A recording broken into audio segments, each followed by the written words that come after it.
Ready? And go box. Down. Yes. Wait. Good girl. Go. Down. Wait. Yes. Good girl. Wait. Stay.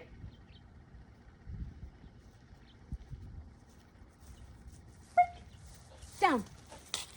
Yes. Good. Good girl. Good girl.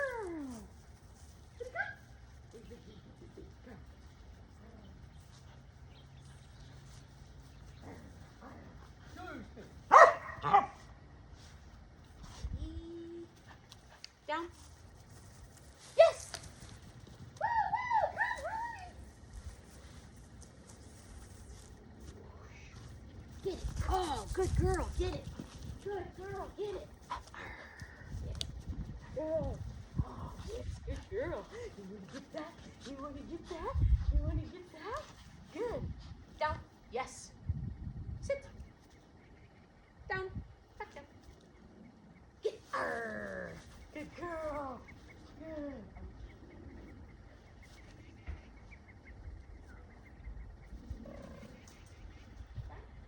Stay.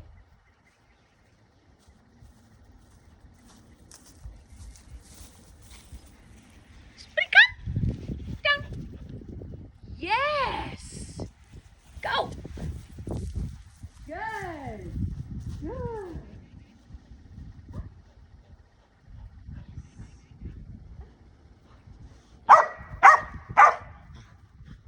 Stay. Yes. I'm using it's called an obedience box, and dogs can get in it. Come.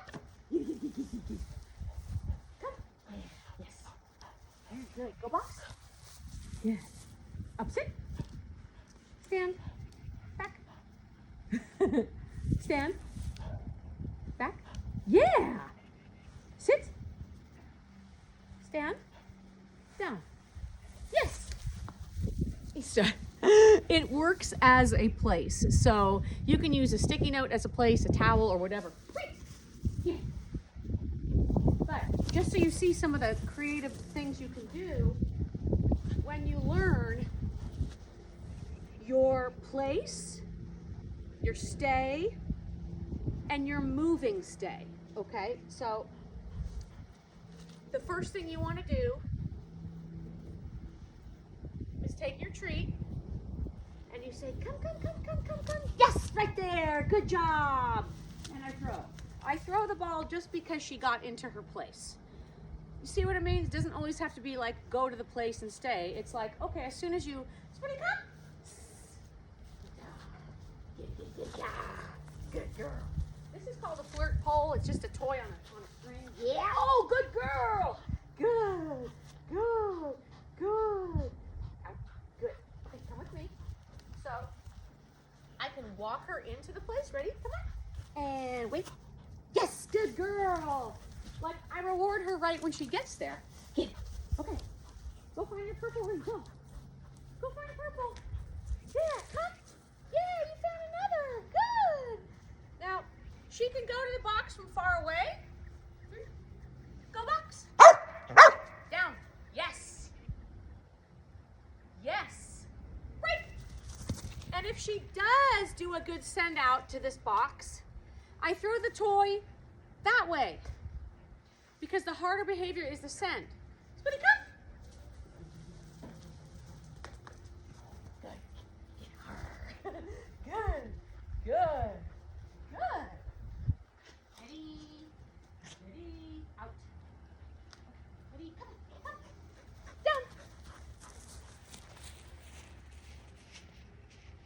Down. Pretty good. So I didn't get it down there, right? But what I'm working on, good girl. Right. The reason I'm going to go ahead and reward my dog is I'm working on the moving stay. Don't fight that, pick that bone, I guess, that like, get, oh, good girl, oh, good girl, oh, good girl. That, oh, she stopped, but I said down. Well, the main point is that she stopped in the place, right? So I'm just showing you guys everything we've learned so far. Sit and down, right? Release command, place, and we added to that, so you can't forget your foundation, right? Your foundation was the sit, the down, the stay. Then we put it all together using the place to do like a moving down, right? Or a moving stay. What is the moving stay? The moving stay is where I walk right this way, okay? And I'm gonna say the word stay when she hits the box. Stretch, stretch, stretch, stretch, stay. Okay? Now she, yes, good girl, good, very good, good. So you don't have to worry, you can just say stay, and it's the dog's choice whether they sit, stand, or lie down, okay? If you want to work exact behaviors, you can use your place, and ready, yeah, go box, ooh, sit, yes, good, down, yes, good, good girl, good tugging, okay, out, ready, go, down, back down, yes, good. Now this time I am working specific behaviors because I'm not working a moving down. So you just have to set your criteria. Obedience, you know, is less important than attention. So the fact that my dog wants to be here tugging and playing with me, down, yes, break, yeah, good girl, good, ready, stand, down, stand, yes. Got a little bit unpredictable, we're having fun. Now I'm gonna send her to her place. Ready, break, go box. Break, get it, yes, good. And we're tugging, and we're tugging, and we're tugging. I'm gonna send her again. Out, go box. Ooh. Down, up, sit. Stand, stay, break, get it, yes, good girl, good girl, is this fun? Out, out, out, down, stay, stay, go box, down, good. Stay. Break. Good girl. So I'm changing things up and making it fun. So like, you gotta use your box as something fun. You know, when she hits this box, a ball's gonna fly. When she hits this box, I call this a box. You might hear me say go box. It is a place. I'm just saying box because the box is different than like the platform. So I can substitute that for this, and I still say box. It doesn't matter, or place. Break, place, good. Stay, good. Up, sit, yes. Stand, down, stand, down, up, sit, sitting, up, yes. Get it, yeah, good girl. So she got all those answers right, which is super great. But as long as your dog is trying, meaning if they're watching you and you say down and they sit, at this point, I would reward that. They're playing with you. And what you especially don't want to do is say no. Like if you say sit and they lie down, I give double points for down, you know? It's a harder behavior. Watch to see if your dog's paying attention. Reward the attention. Attention trumps obedience. I always say that. So the moving down is where you walk towards your place. You say the word down, stay, or wait when the dog hits the place, and then you go back to reward your dog, right? So in slow motion, we've been doing this the whole training session. Let's go. Down, yay! And you'd come back and reward, okay? If you don't want to say down, you can say stay. You're just looking for non-movement, and we use the place to help us with that. So now, go find purple ring. Go quickly. Go find purple ring. Go find it. Come. Get ready. Here, hold it. Yes. It helps teach really complex behaviors, like finding something that I asked and bringing it into heel position, right? So if you have a box or a platform, it can really help create these squareness. Yes. See how she's nice and straight? Woo. Okay, so it's fun. Break. Want a reward? I can call her to front. Splitty, come. Come front. Yes. Get it. I have a second toy here to play with. So when I say be creative, I mean, we're having a blast, and I'm not predictable. I do different things. Maybe I say box. Yes. Woo. As soon as she touched it, I threw the ball. Don't always make the dog stay and repeat and do all that. So, she's an advanced dog, so sometimes I say yes and throw it. It's an assumed yes and release command, and it's a little more advanced than what we're talking about, but establishing play is so important. Especially you guys that want to do the agility class. My camera is, I don't know what's going on. It keeps tilting downward. I need to tighten that. But anyway, any of you that want to do the agility class that's coming up, you need a foundation of play. Oh, I know what I wanted to show you. So now I'm going to remove the tools altogether, the box, the platform, and all that. And I'm going to drop her on a recall. I'm going to be dragging the toy away. And I'll drop her down before she gets the camera. Wait, Splitty, come. Down. Yes. I definitely want to reward her back behind her. Right. Yeah, good girl. Because, and if I had a toy, it would be even better than the tug. Go find purple ring. Go get it. Go get your tug. Go get it. Go find it. Go find your ring. Go take purple. Come. And I'll tell you why. She didn't slam herself down like right when I said it. Right, please, please, come. Go. Woo. Down. Good. Down. Much better. Go. Oh, hey.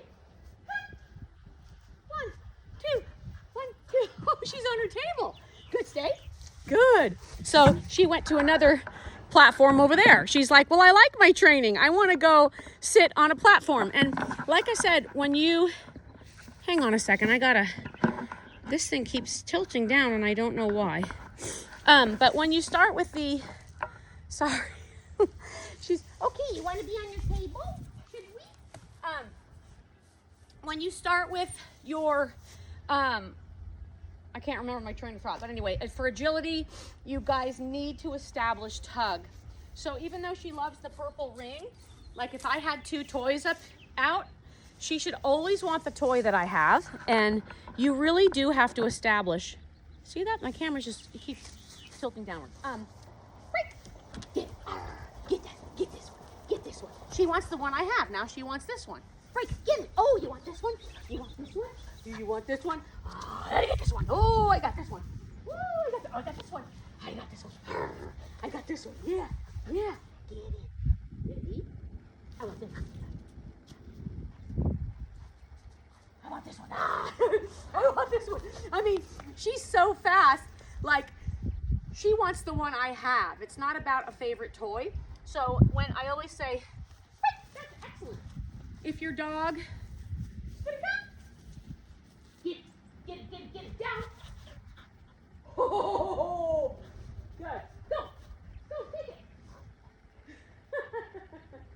Good girl. Go get water. Okay, go get water. Go take water. Go get water. She wanted to go get some of the horse water. So basically, come here. Come right here. Right here. Come. Here. Down. Good.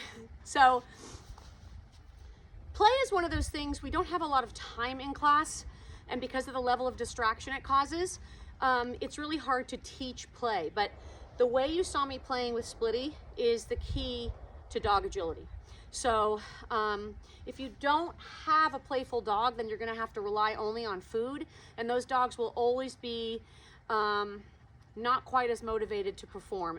And also when they're hungry, when they're not hungry, it becomes a little harder. But the tug, every dog, even a Chihuahua, okay, the terriers, I don't care if it's the Hunt Terrier, the Pit Bull Terrier, the Jack Russell Terrier, they love tug, but you have to find it in them. The little Maltese in class totally likes to tug, but you have to keep the toy moving. The dynamics of the toy are very important. And so in my foundational agility course, we're going to really talk about tug and how to do it, because I've never been unsuccessful, and I promise you, except for shelter dogs, because they're a different beast when they're at the shelter. They have other things on their mind. But any pet dog I've ever trained, I've gotten every dog to play with me, with tug. It's different than the ball. Remember, when you throw a ball, the ball becomes independent. That means they can self-reward and have the ball. When you play tug, you are interacting with your dog. So it's such an addiction for them because it's like a squirrel that they can get. And then you can start building on that. And it's really, really, really fun.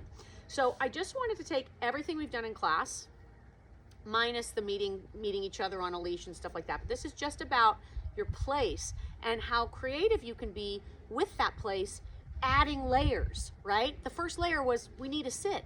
We need a release command. And then if you train that way, your dog really doesn't want to leave because you're playing. Like training is playing. I don't like the word obedience. I've never liked it because it sounds boring. So all my dog thinks down and sit and stay are games. My dog thinks down is a game. My dog thinks sit is a game. My dog thinks stay is a game. So to learn that, it's not rocket science, but you do have to have the dynamics of play down and what they like and what your specific dog likes. They're all different, right? So I just wanted to show you, you have your sit, you got your down. We did our place, we did our stay. How can you put those things together in a creative way?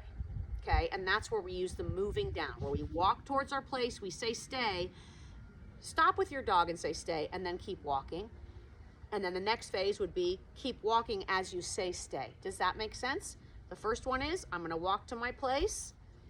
When I'm at the place with my dog, I stop, I say stay, and then I keep walking. The second phase is you keep walking, you say stay as you continue walking. So you've said stay as you continue walking.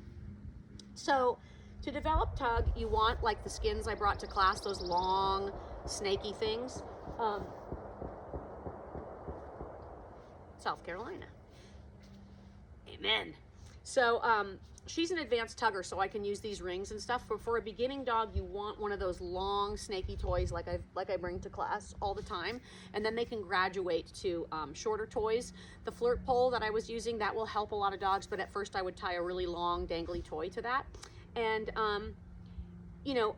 I almost want to say, pretty perfect obedience, like the sit and the stay, in the face of distraction, that is foundational level agility. You need that at the foundational level. Playing tug is a foundational level skill for agility. If you really want to do it right, you have to teach your dog to play. You can use a frisbee or a ball as long as your dog is willing to play with you with that frisbee, like grabbing onto the frisbee and playing. I have seen, and I actually had a dog, Benny, that did like the ball, and we did use it pretty successfully, but it's never as successful as tug. It's a more independent game for the dog. So I may just teach a foundational play class, right? Like you got to nail down your stay and your play, and that's agility. That's more important than learning how to climb the A-frame or jump over a jump. Any dog can do that, but it doesn't mean you can do it when I say, every time I say, the direction I say it in, and being able to run 50 yards out from me on a send over the jump. So like if you don't have a long send to your place, start getting a longer send, right? Start getting a longer send. So like how long of a send can we do, right? So I have ready, down, down, good.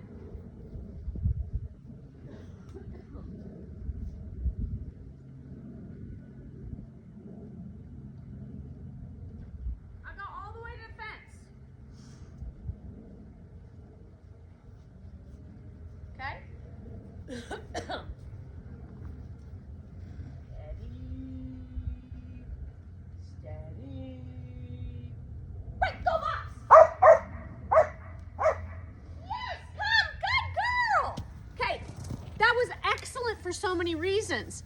So the box is way down there at the fence, but the reason it was so good, she didn't look back at me. She didn't have to go, well, are you sure that's what it is? And then you keep going, no, go place. You need to build in increments. That will not happen unless you get your place. Let's use this. Okay? Now, good. And like this. Okay, break. Good. So, in the beginning, I'm gonna hold her back. I'm gonna put a cookie there. Ready? Go, place. Yes! Play! Good. Right? Then the next round, I take her back. Okay, that was one step. Now I go 2 steps. Come here. Ready? Come here. Through. And steady. On your mark. Get set. Go, box! Yes! Good girl! So that was 2 steps, right? That was 2 steps. And then I keep going with that. 3, 4, 5, 6 steps. Ready? Okay. Go through. Go through. Go through. Go through. Go, place! Yes! Good girl! So, you see, that worked. I went 5 times as far, all the way to the fence, with complete trust and no distractions. You cannot run and keep up with your dog. The way agility is today is you have to have handling skills. You have to be able to point to the jump, and your dog runs that far, all the way to the fence line, to go over the jump. Or else you're running, and you'll never run as fast as these guys, so your agility will just tank, especially if you have a fast dog. So when I started thinking about foundational agility, this video is getting pretty long. When I started thinking about foundational agility, yes, come here, you're so cute. You know, it's not about the obstacles, and I try to tell so many people, like, the obstacles are the easy part. It's the last thing you learn. You need a relationship with your dog, right? Is it fun? Like, I can just take this. I have no treats. Ready?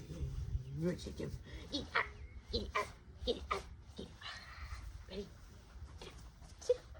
Get touch. Touch. Touch. Ooh! Upsit. And get it. Oh, get it. Oh, my goodness. Okay, out. Upsit. Yeah. Down. Yes, good. Ready. I mean, I can make, you know, little engagement games using your sits and downs, but making it super fun. It's not obedience, it's play. And especially, I mean, I don't care if you're competing in obedience or Schutzhund or search and rescue, whatever it is, the dog has to think it's the most fun thing in the world. And mostly in my classes, I do try to build motivation through treats, but it's the way you do it, the fun you have with it. That's the relationship, right? We can all be robots. Yes, treat. Yes, treat. Yes, treat. No, they want to play and squeak and run. And I'll just say for the class, you know, for the CGC people we have right now, it is a great drivey group. If you can access play with those dogs, tie some pillowcases together, tie some towels together. If you don't have the long tug toy, tie some socks together and run with it. Drag the toy. See if you can get your dog at least following you with the toy, chasing you. Okay, that's step 1. Some dogs don't know they can bite onto something, so they're very, you know, they're hesitant with their mouths. You got to figure out what they like to bite. Do they like real fur, fake fur, fleece, you know, lamb's skin, whatever you call it. That is fleece. But you know, there's fake fleece and then there's the real lamb fleece. But anyway, I don't know what I'm talking about now. So access play. We've got 2 more classes yet in this CGC round, and I just wanted to give a halfway through tutorial because it's been a busy couple weeks for me. So I'm kind of trying to put everything together here. We have gone over so much foundation. It is your homework to make it fun. Like, if your dog walks away from you or you have to have a leash on during training, I mean, we have to have a leash on because we're out in Harmon Field. I trained Splitty completely off a leash. She never had a leash or a collar on till she was about 6 months old, unless I walked her. But I mean, for training sessions, man, you got to know your dog wants to be there. And if the only reason your dog is there is because the leash and collar are on, then you're lacking relationship and foundation. If you took your dog's leash and collar off here in your yard and they walk away, when you're trying to train, you're missing something in your foundation. And the reason that's important is you will only have great obedience if you have that relationship. It's not based in punishment or correction at all. It's minimally, right? If you want to walk your dog comfortably on a leash, maybe you put a prong on or whatever, but obedience like this type of obedience has nothing to do with punishment or correction at all. It's 99.99999999999% motivation. So Yeah, when the dogs start learning something and choose to break a stay, maybe you add a correction in, but that's not what builds motivation. So I just wanted to go over that and really combine your place with leave it's, right? Sometimes place, get it, throw the ball. Sometimes place, drop the ball, say leave it. You know, get them thinking. And it can be really super fun. So I'm still deciding. I think there needs to be a preliminary class on play, how to create relationship with your dog in a fun way. That's a lot smaller than what we have to do, because Canine Good Citizen is really about meeting people, being in a group of dogs. The focus is, dogs don't have to be terribly focused on the handler. It's a different type of training. So with agility, I'm thinking of putting together a foundational skills class. It'll be a 6-week class, and that'll be really, really fun. We can kind of do an intro onto the obstacles and learn what each obstacle is and how we, begin. So I wanted to make this post. I hope y'all listened this far, and it's a beautiful day. The sun came out of the clouds. It's really pretty. So anyway, I hope everybody's doing well. I wish you would use the group more. I don't see people posting on the group. Don't be shy. If you post on the group, I've been known to give hour-long privates sometimes. If somebody posts something and I think like it's awesome or maybe not awesome, I'll just call you up and we'll work, because it's important to show me what you're doing. And class is very distracting and all that stuff. And speaking of agility, you've got dogs, and there's more than your dog in the class, and you've got to get to a level where your dog will run and go over a jump and ignore all the other dogs. If you don't have that, you're lacking the relationship, not a relationship, but the appropriate relationship for agility, right? Some people don't care. If their dog's off a leash, they want their dog to go run up to another dog. My dog really won't. She looks at me like, are we playing? Are we doing treats? Can I go see the other dog? I mean, she looks to me for her fun, and she knows her release command. So when I say the word, and she's not on a command right now. She can go anywhere she wants. Where's Da? Go see Da. Want to go see Da? Where's Da? Go see Da. That's my husband. Go see Da. Where's Da? She's looking for my husband. Okay, bring me the ring then. Bring me your purple ring. Go bring it. Go take it. Come. Yeah, good girl. Arr, I love you. I know, I love you. This is boring, aren't we bored? But see, at any time, she knows there's the opportunity to play, right? Down. Oh, you. Come. Bang. Oh, that's cute. Get me. Down. Come. Cross paws. Oh, that's so cute. Did you cross your paws? Are you shy? You shy? Take a bow. Spin. Spin.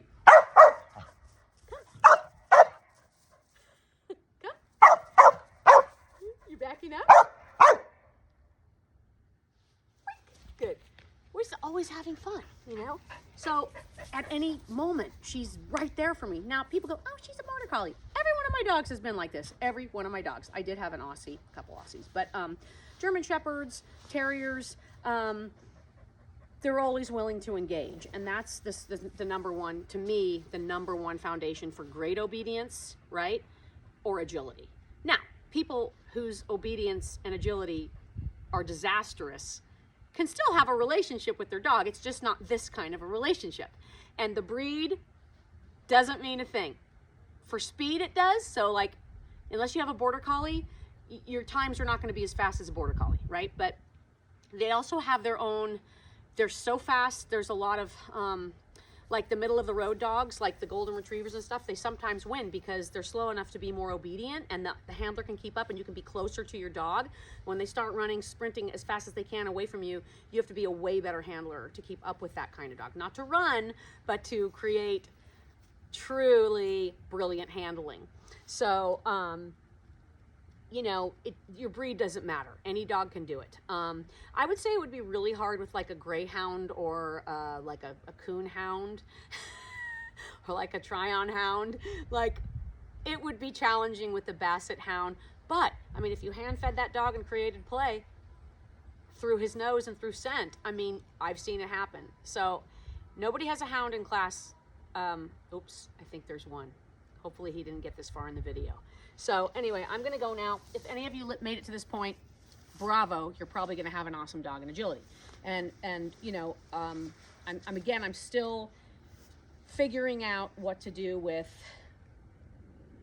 the agility class. You can't just start an agility class. There's a major amount of foundation, at least 18 to 20 weeks of you doing major homework at home. It only takes 5 minutes here and there during the day. It doesn't take hours, but you have to do the homework. You have to become a handler. And, you know, either way, it'll be fun to try. And if it's not for everybody, it's not for everybody for sure. But you'll at least get a really good taste at what it takes and see if you want to be that dedicated or starting a new puppy. I will definitely say I've started new puppies and it's way easier than starting a 6 or 7 year old dog. It's harder because it's kind of like asking me to do gymnastics. I'm not going to be very good at this point in my career. So again, old dogs can learn new tricks. You can just do a slow version and that's totally fine. But if you ever get a young dog, that's the real time to start your foundations and stuff like that. But I've seen brilliant dogs, 5 and 6 year old dogs that can kick some good doggy rear end in agility. Okay, happy training. Hope y'all are well. See you next week.